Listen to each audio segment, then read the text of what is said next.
Yang terjadi adalah kita dibubarkan secara paksa dan dibantai. Ada 8 orang yang tewas dan juga ada 150 orang ditangkap. Dialog diidentikan dengan jalan untuk Papua Merdeka.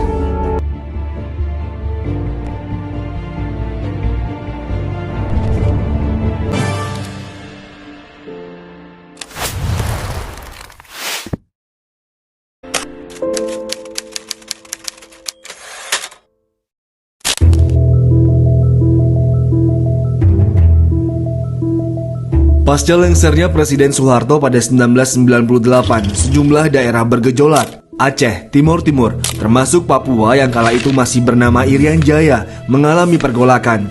Sebagian masyarakat di Papua yang sudah lama berada di bawah tekanan karena menjadi daerah operasi militer menghimpun pergerakan, mulai dari Sorong, Timika, Merauke, Jayapura, hingga Biak. Di Biak, secara khusus di Biak dari tahun 65 sampai 92 itu menjadi daerah operasi militer. Orang Papua itu selalu dicurigai dan dikasih stigma open. Jadi walaupun itu kegiatan kemasyarakatan, kegiatan adat juga, kita dicurigai sebagai separatis lah, melakukan hal yang bertentangan dengan negara. Rezim Soeharto yang Orde Baru, masyarakat merasa tertekan dan tidak bebas. Ketika angin reformasi pada tahun 98, semua orang Papua itu di mana-mana menaikkan bendera bintang pagi dan sekarang disebut bintang kejora. Itu rakyat Papua menaikkan itu untuk mengekspresikan apa yang selama ini terpendam. 2 Juli 1998, ratusan orang berkumpul di Menara Tower Air Minum Puskesmas. Mereka berorasi dan mengibarkan bendera bintang kejora di puncak menara. 6 Juli 1998, aparat keamanan menghalau ratusan orang yang berkumpul dan menurunkan bendera bintang kejora tersebut sekitar pukul 6 pagi.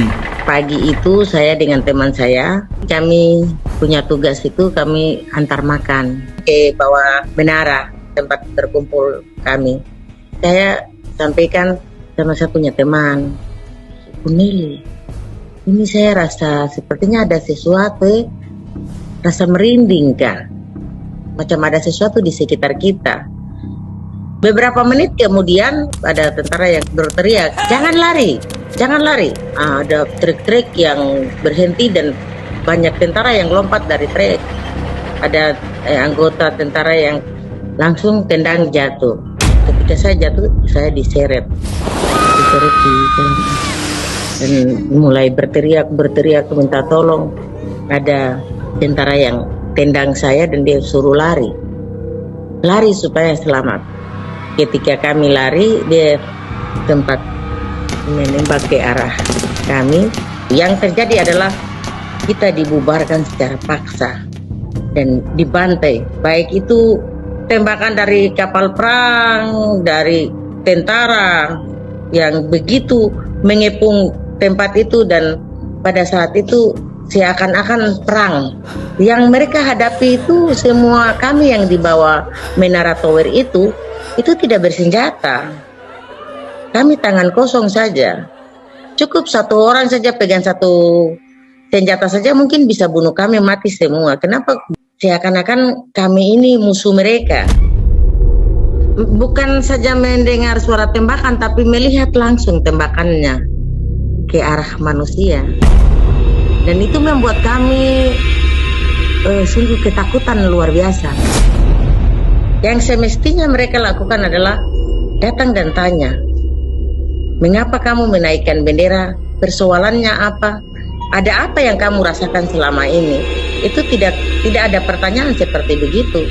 Dan bukan saja di Biak, di seluruh tanah Papua itu mengalami hal yang sama. Inake sempat bersembunyi satu malam di sebuah rumah kosong, namun tertangkap keesokan harinya. Jadi waktu itu kami dibawa ke satu tempat dan di dalamnya itu banyak orang di tempat itu. mulai di tempat itu kami disiksa lagi, dan kami melihat bahwa di dalam tempat yang kami tinggal itu banyak orang yang dipukul, disiksa, mereka pergi siksa yang lain terus kembali lagi ke itu, jadi tidak mati satu kali. Kalau hari ini saya sendiri juga bertanya-tanya, loh kenapa tidak ditembak satu kali biar mati? Saya juga harus jalani hukuman 8 bulan penjara, tapi itu dijalani di luar karena pada saat itu saya tidak sehat. Kami ada beberapa orang yang harus berobat ke rumah sakit jiwa. Dari hasil atau laporan yang ada, tercatat memang ada 8 orang yang tewas. Terus kemudian 3 orang dihilangkan secara paksa, 32 ditemukan tewas di dekat perairan Pasifik dekat Papua Nugini. Terus ada sekitar 35 penangkapan dan juga ada 150 orang di luar yang mereka yang sedang aksi itu juga ditangkap. Komnas HAM menyimpulkan memang ada pembunuhan, terus kemudian perampasan kebebasan fisik begitu, seperti pemenjaraan yang tidak sah, dan juga ada penyiksaan, penganiayaan atau persekusi. Dan memang rekomendasinya kasus biak berdarah angkat lah ya, diharapkan bisa diteruskan untuk penyelidikan dugaan pelanggaran HAM yang berat. Tragedi biak berdarah hanya satu dari lusinan peristiwa serupa yang terjadi di Papua pasca reformasi. Para korban masih menanti keadilan dalam ketidakpastian. Khusus para korban itu menginginkan untuk mendapat keadilan. Bisa mendapat keadilan atau tidak?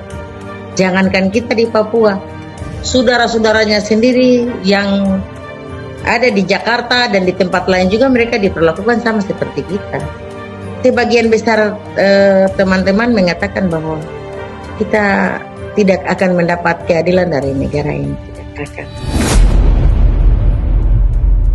Kalau dia orang Papua diperlakukan dengan baik, maka hari ini tidak ada orang Papua yang membenci atau mau Sebelum 2010, dialog itu adalah suatu term yang sangat tabu. Dialog diidentikan dengan jalan untuk Papua merdeka.